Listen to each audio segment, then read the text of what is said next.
Welcome to the How to DAO podcast, your go-to source for everything about decentralized autonomous organizations, or DAOs. We are not just here to inform, we are here to inspire and empower a new wave of creators and participants in the DAO space. We offer a comprehensive suite of courses tailored for everyone, from those taking their first steps in the DAO world to seasoned veterans looking for deeper insights. These courses cover everything from the fundamental blockchain and DAO concepts to advanced strategies in governance and tokenomics, ensuring you have all the knowledge and tools necessary to thrive. But we go beyond education. Upon course completion, you will have access to funding grants to launch your own DAO or secure a position within an existing one. We are committed to supporting you at every stage of your journey. On this podcast, you will hear from some of the brightest minds in the DAO community. Our guests share their personal stories, practical advice, and visionary insights, helping you navigate complex yet exciting landscape. And don't miss our newly released book, How to DAO, available at major US retailers or directly from our site at howtodao.xyz. And join our thriving community on Discord, where all these initiatives converge. You can find the invite link on our Twitter at howtodaobook. We believe passionately that DAOs are the future of coordination. Our entire initiative is designed to support this movement and help you be part of it. And now we will hear from our guests. So stay on.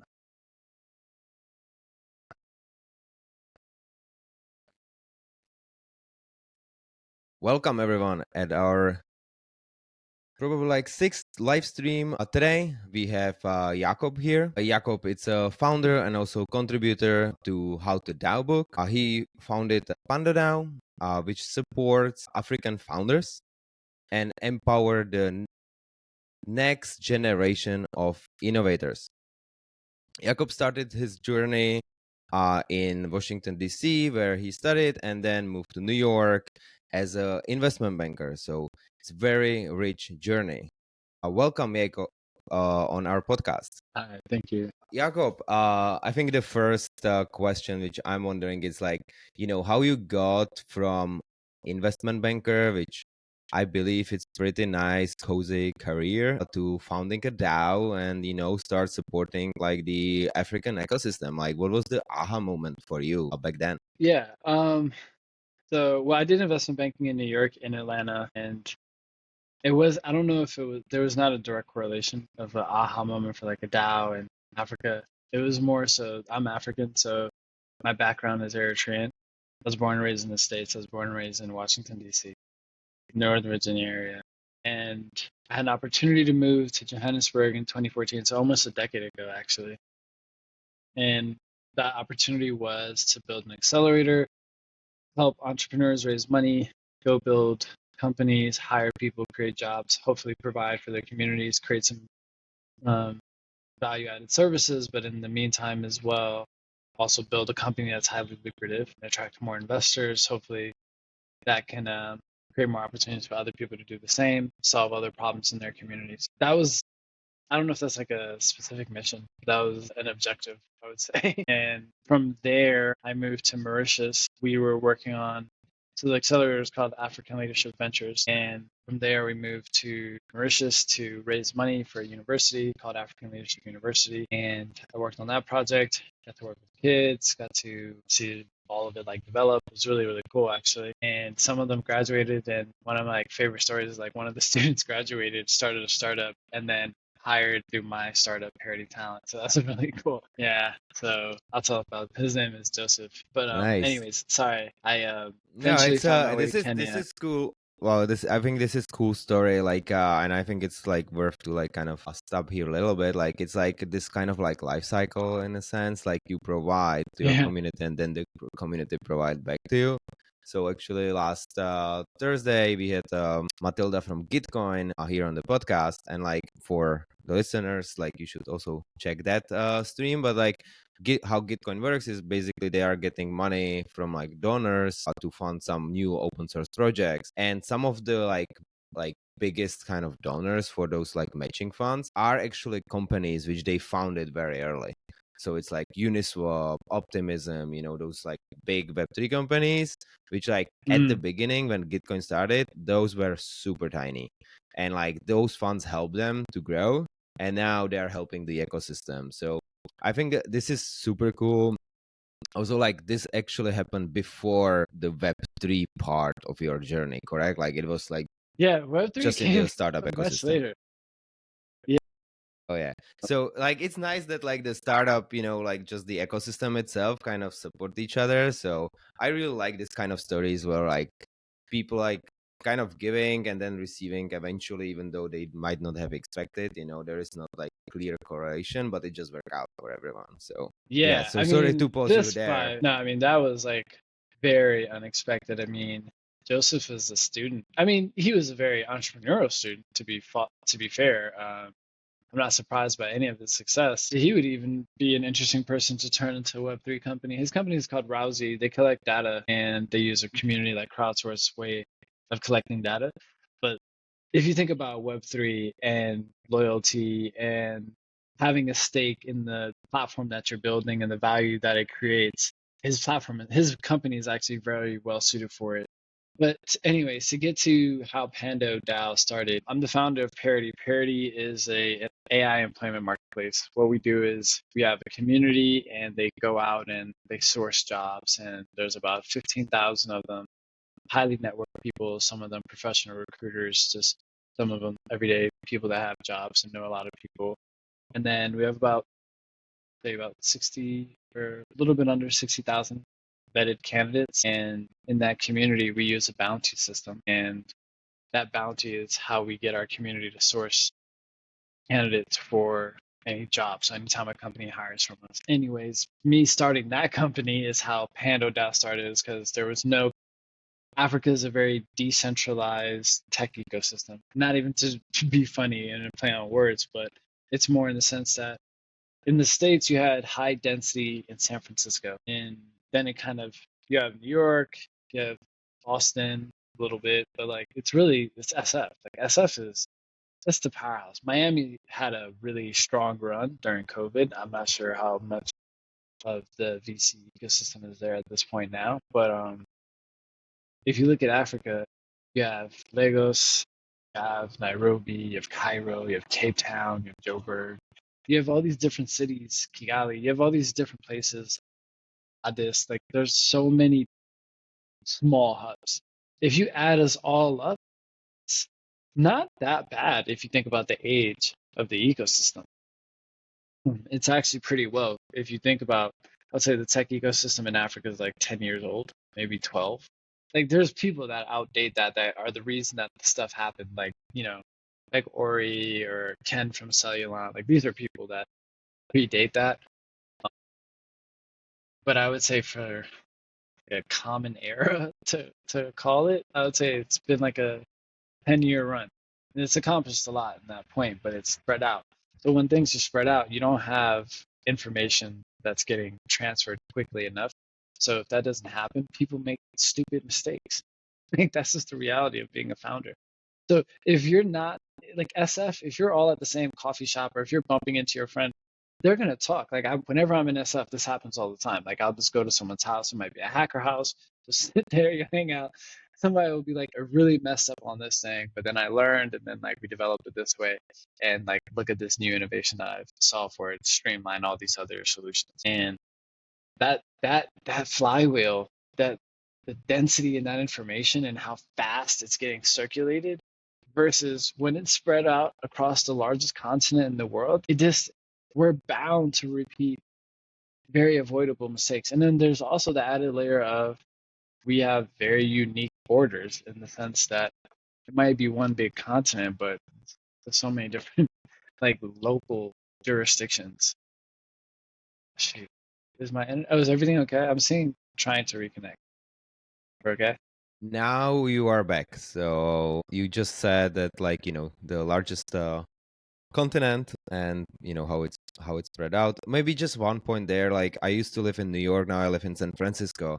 You can also see the difference there. Like, San Francisco is way more concentrated on like tech founders and VCs. Therefore, you are meeting the people here very often.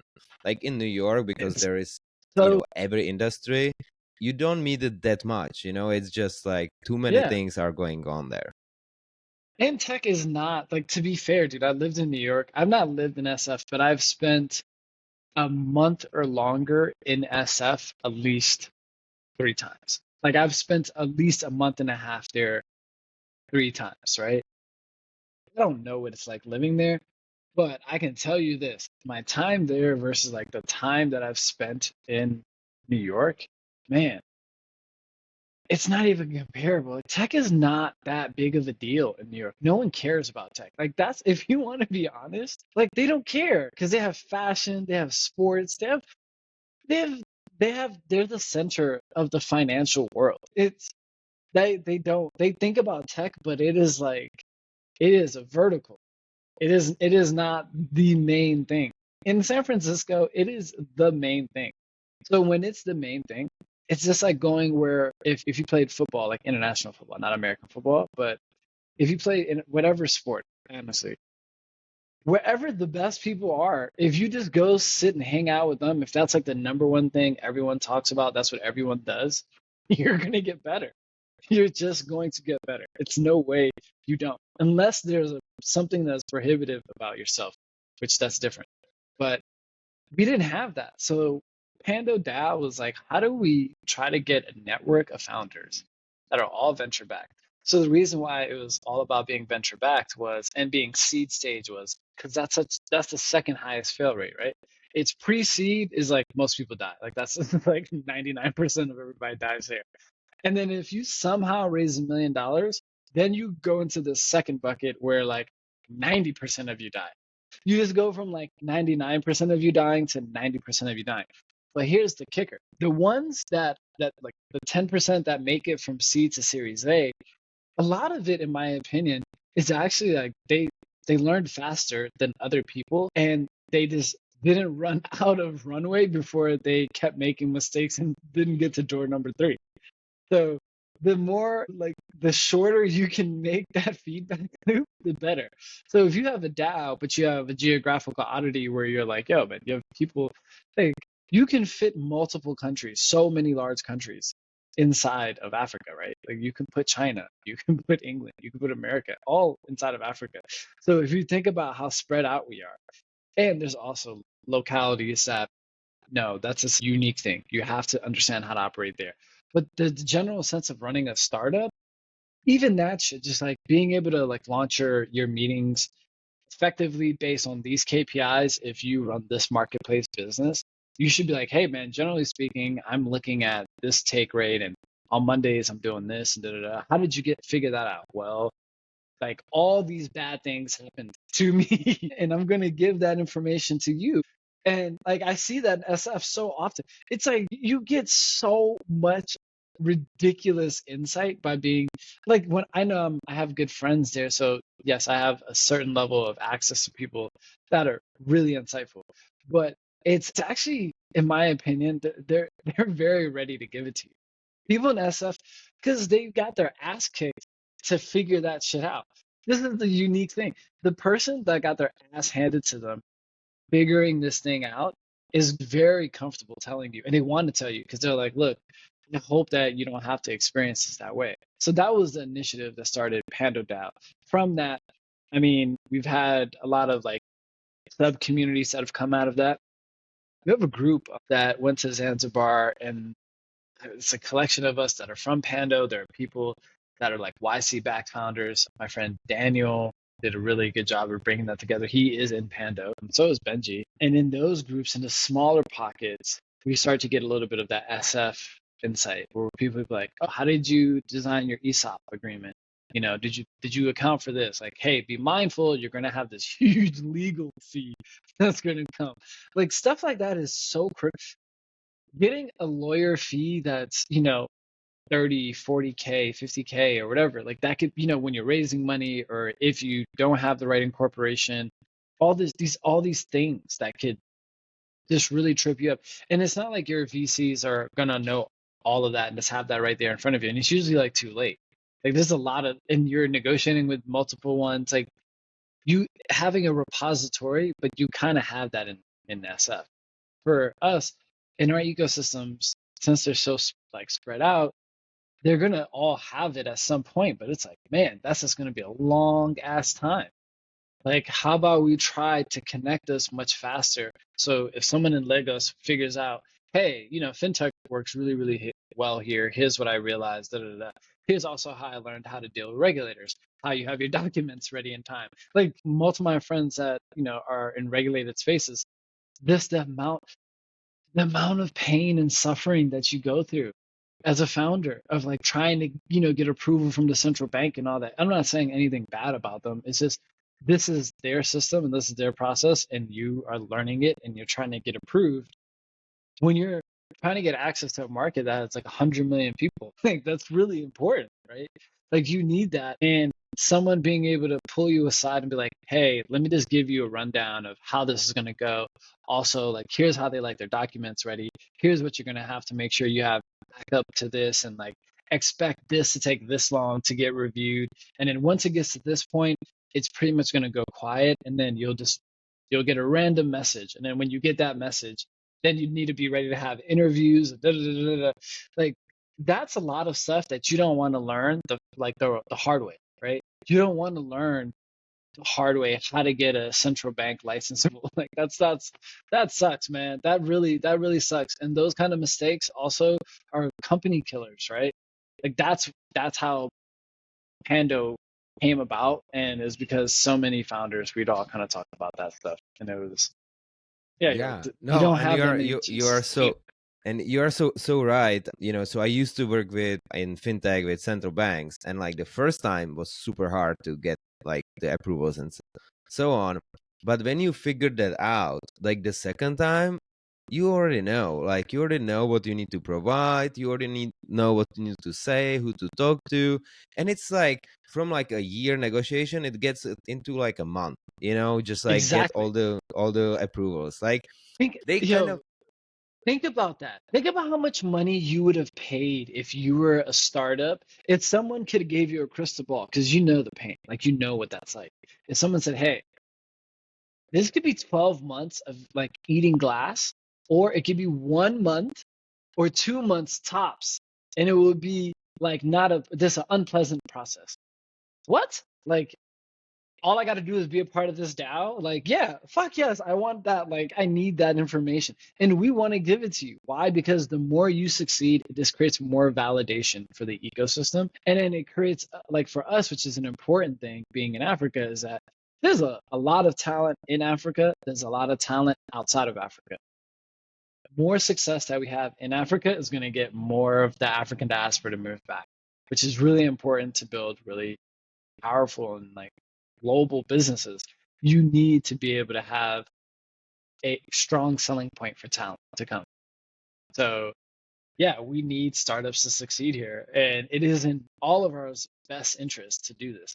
And one of the things that we wanted to do with Panda was launch a fund. So we would just invest in the startups that are coming up behind us, because, and this is not a shot on any VC, and like this is the things that we'll honestly say, if you have not operated a company, it doesn't mean that you're not going to be a good investor. You might really know how to pick companies. But for that stage of company building, where you're going from, I have an idea, to, I think I got something, to like, oh, this looks like I have product market fit, to like, oh, I actually have a company, I have recurring revenue, close to being profitable. Now I'm like trying to get my bearings. There's so many evolutions that happen in such a short amount of time. Being a financially savvy investor, you can help me understand what the market expects. You can guide me on what capital allocators are going to tell me the next time I go to raise money. But an operator will be able to say, like, hey, at that stage, you should probably just like reduce your metrics to this, focus on this thing. This is going to be the driving factor. And then you're also going to have a whole lot of like human resource management problems because at this point of the business, like here's something real that we've discussed as founders, and I've discussed this with multiple founders. There's a stage of the company where shit is fun, and you're just like, here's some ideas, and we're throwing shit out there, and then some starts to stick, right? All of that stuff is fun. It's like a series of experiments. And then once you get to, oh, we have a real company now. We have recurring revenue, we have recurring clients, we have expectations, client management, all this other stuff. That's when it becomes, oh, this is a business now. And that is a big mind shift for the people that were like doing the experimental stuff, the fun stuff. Because once it becomes a business, until it becomes rapid growth, you're in this like kind of period of like, like what are we doing here? It's like, yeah, you got to do the execution and grow that. Other founders will give you that information of like, hey, you're in this point from here to here where you should be really dialed in on the very boring basic details. And then there's going to be a point where you really need to zoom out because you're not going to be able to actually tell a compelling story anymore to an investor because you're so focused on the details that you actually don't think about 12, 18, 24 months from now, which is impossible. You either are here or you're there. And then once you get good, you know how to kind of go back and forth. These are things that your investor can't tell you if they haven't actually, experienced it. This is like firsthand thing that you have to go through that you can, actually give from scar tissue. And founders, if you don't have investors that have that background, then having a DAO that has founders, like I've gotten this information from so many founders, even ones that are just my age, that are just much more advanced than me and where their company is at. And I'm like, oh, fuck, like that's so, I didn't even expect to see that or see that happening, or how to manage your board or what's going to happen in these scenarios. Like, Yeah. there's, even if you went to an accelerator, like, none of that shit is happening now. It's like, there's at that point, it's the executive team, and hopefully they have a lead investor that likes to get their hands dirty, that also has that experience. But if not, you're just kind of like figuring it out, man. It's a very wild experience in a market like Africa, where you have rapidly shifting legal frameworks, like country borders, you have so many things that shift, right? Being able to tap into a group chat and just be like, hey, I'm launching in, Tanzania. Can you tell me what I need to know in this sector? And somebody will literally come back to you and say, oh, you're going to need to know this, this, and this, and this. You need to do this. You need to do that. Like, or if you are an FX company and you're like, hey, I'm looking for float partners. I've seen that happen where like people be like, hey, do you know any guidance, or can someone give me an introduction to this person at this bank, like this huge bank? And you're like, oh yeah, I did a deal with them. It's going to take you 6 months to get on the phone with them this way. Don't worry, I can send them an email. And like, they'll at least get you to the point where you'll either get a quick no or a slow maybe. But like some of the things that are, all those things just blow, man. If you learn those things, you can't learn all of those things the hard way. If you do, you'll shut your company down, right? Like Yeah. you can't learn too many things the hard way. You don't get that Definitely. many And like chances. you won't win the race. Like if someone has the access to the resources and those learnings, they will just outpace you. Like like they will just be faster there. They will get the approval from central bank, and they might be giving just one or two a year. Yeah. They are like trying to be conservative. So you need to be the first one at the door to asking for Imagine it and not know how knowing to that. ask for Like, it. Booker, that's such a great point. Imagine not knowing, you're like, oh, the person that's in charge of that doesn't like to give out more than three, and they've already given out two this year.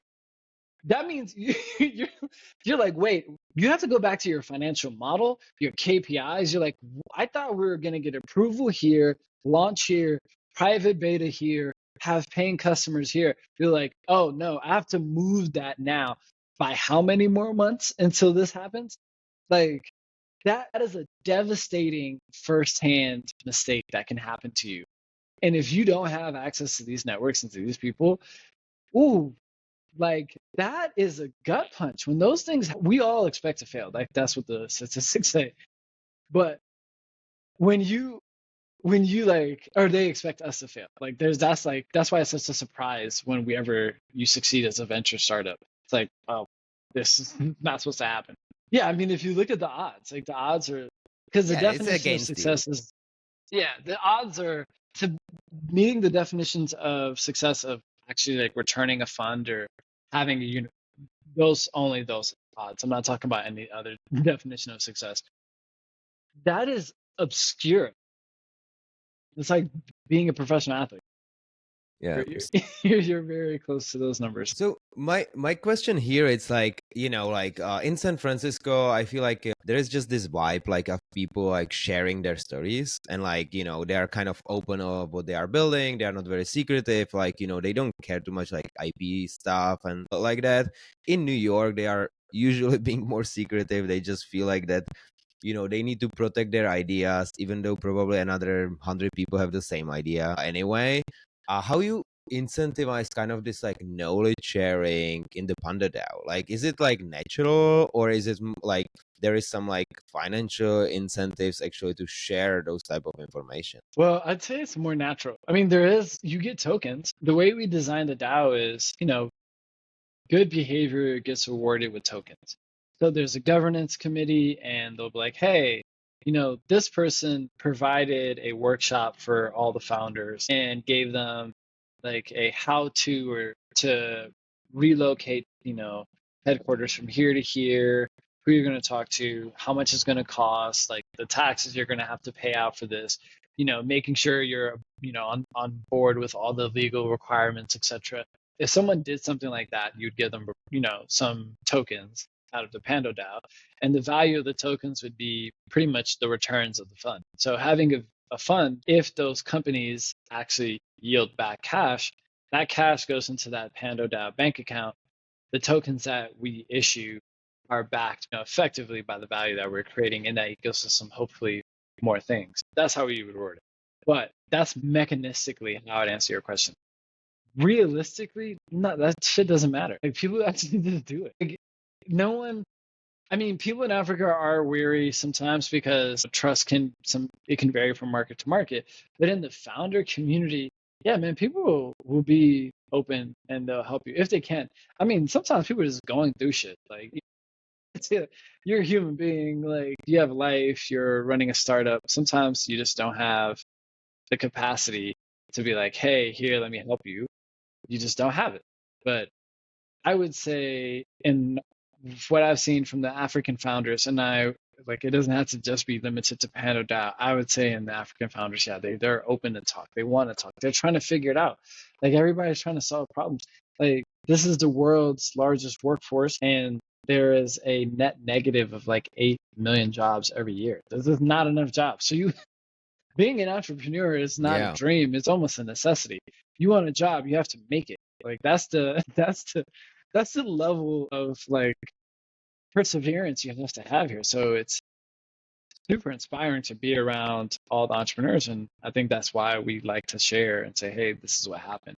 Well, we can, for those that can, and I don't think that the tokens actually motivate that. No one cares. Like, if you think about it, if you're smart enough to do the math, you're going to do the numbers and say the only way these tokens actually matter to me is if the investments that we make in the startups through the fund are like really, really good. But then that would mean us just being part-time VC fund managers while running our companies are much better at being fund managers than others. Like, that's not going to be the unit economics of doing good things are not going to be motivating enough. It has to be the fact that you want to do it. Like, you feel rewarded out of this because you yourself, I use this word suffering because I think suffering is the thing that I find that motivates founders to be the ones that really have are very gracious. They're just like, they're like, yeah, what happened? Okay, yeah, I'm sure. Like, I can't talk now. Maybe I can talk to you like 3 weeks, but that 30 minutes in 3 weeks is going to be illuminating because they're going to walk you through just 9 months of pain that you don't have to have, or hopefully have to have. And you're like, thank you so much. That's so insightful. And you get to move on. And I don't think that they're doing that for a token reward. I don't think that's going to be the value driver. So we are connecting through common suffering in a sense, like, we all suffered Yeah. like in our own respective companies. Let's just exchange our notes on it, like, so we can learn from each other. And like, yeah, it makes sense. And like, I recently read the book like Give or Take from Adam Grant, which is basically kind of on research on like, giving versus taking. And like, the outcome of the book, as I say, it's like giving, it makes you way better, like, because like you are building your community with you, and like you should not expect anything in return, but like just like contributing to the common causes basically, and like helping others, like eventually it will turn into like the whole ecosystem will be better off, and you live in that ecosystem. So like, I feel like that's just the best way to do it. And especially if you are a founder, as we are, like, helping each other and just making the odds a little bit better for all of us. It's what we need Yeah. to do, because like we will, a majority of us, as we said, like will fail.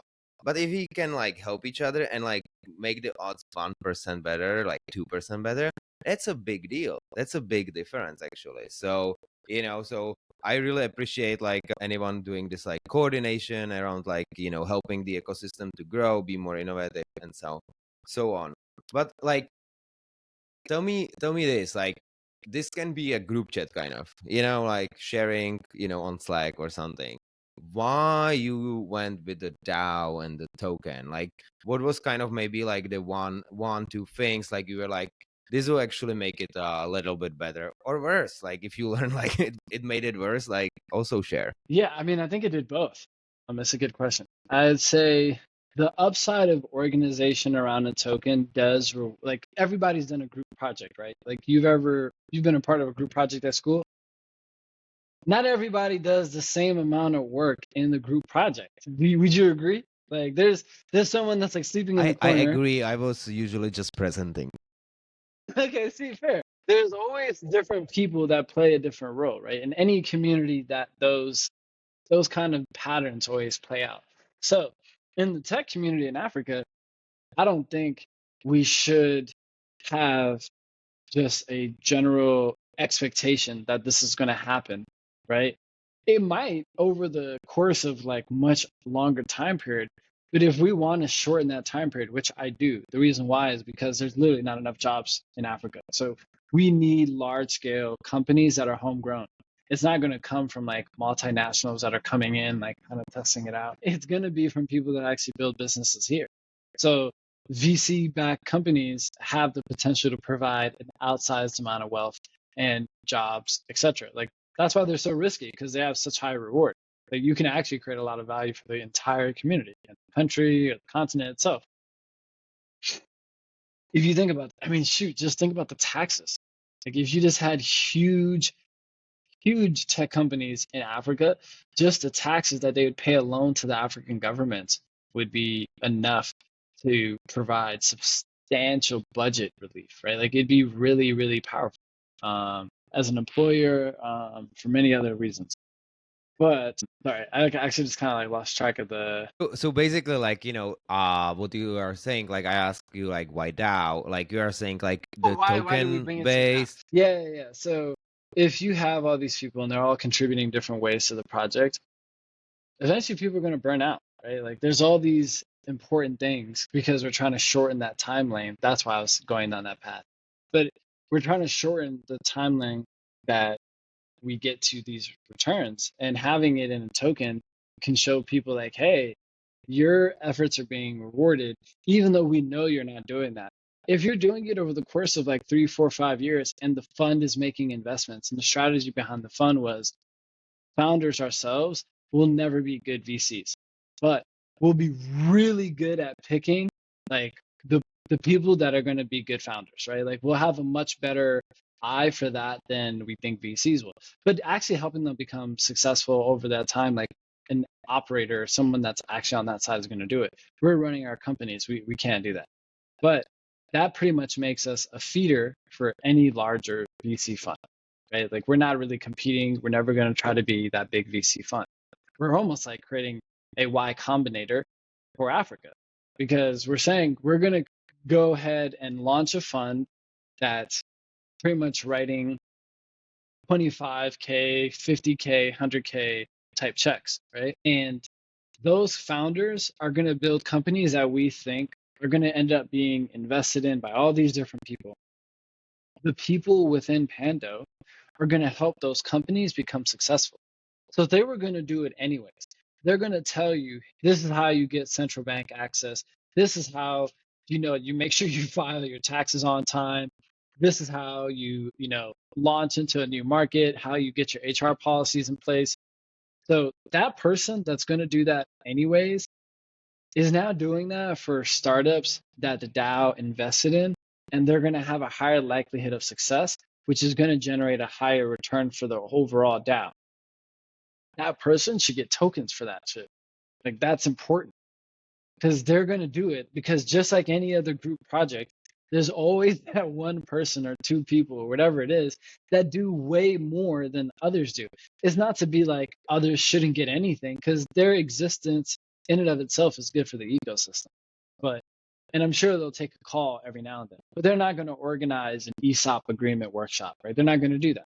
They're not going to tell you, hey, this is how you do compensation insights. Like, here's how you're going to standardize compensation, which my tool at Parity was a discussion within my founders at, like, my fellow founders at Pando, and being like, hey, they're like, yo, man, we don't have any insight on compensation. And I bet you have that data.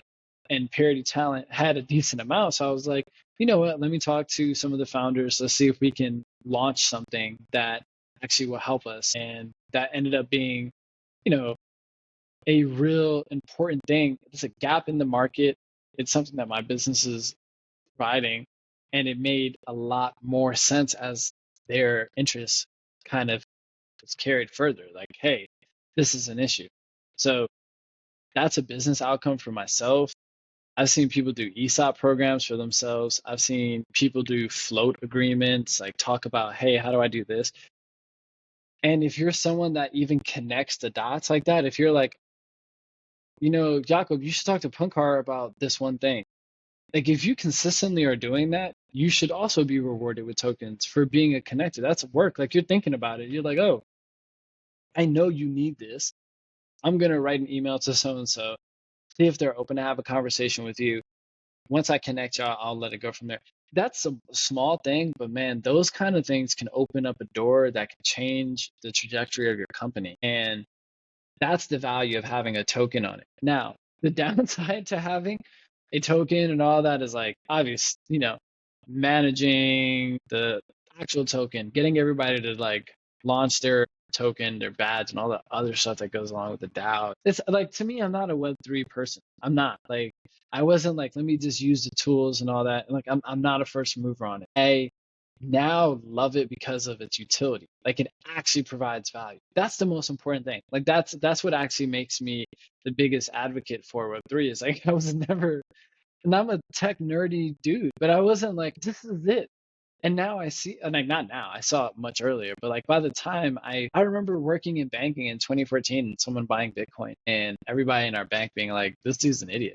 And I was just kind of like, I don't know if he's an idiot, man. I don't know, but I was like, man, he bought that shit in 2014, Like, that's like so there's a lot of those angles as well, that you look kind of stupid organizing it, but I do think that there's a huge potential if we organize people that way, launch a fund, we have a vested interest in those startup success.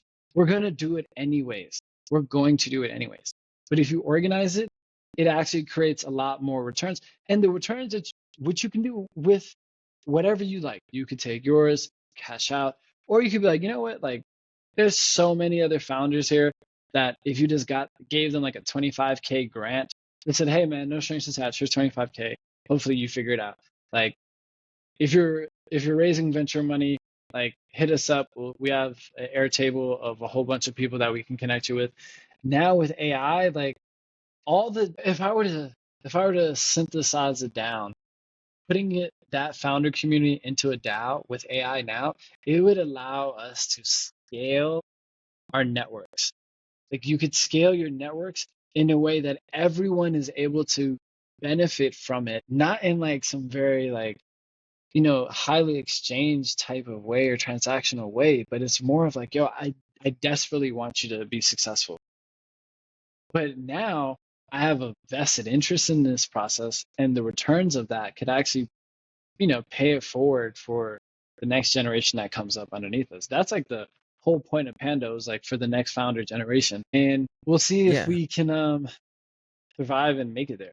Like it's a long Well, process to I get there. I think I think it's a good use case for a DAO itself. It's not like huge incentives, but there are those incentives to actually be helping the ecosystem, growing the pie. So those founders you basically wrote check to are also successful. So it kind of your token will appreciate. And I like the flexibility of it, and I like what you said, like you kind of realize that's where kind of it brings the value. So Web3, it's not just a meme, it's not just, there for the tech community. It actually can create value for businesses and founders and, create a new organization structure. And that's why we are here. So like a little bug on that, that's what we want to show in our book called How to DAO. Like this is like the crypto, it's not just trading. The crypto, it's not just meme coins, which recently even a US president is launching meme coins. But you can actually build a new type of organization on sovereign financial system and be more innovative than your competitors, and that can be your competitive advantage. And maybe you get into those like 1 or 10% of successful founders. So definitely, check it out. How to DAO.xyz. Like I had like two more questions, so we are kind of wrapping up here. So first one was like about Parity and how it's like kind of connected to Panda DAO. How how many people you already found a job to? Is it like mostly for like jobs based in Africa, or is it like people from Africa but jobs like international as we work remotely right now? Is there like a Web3 angle to it as well?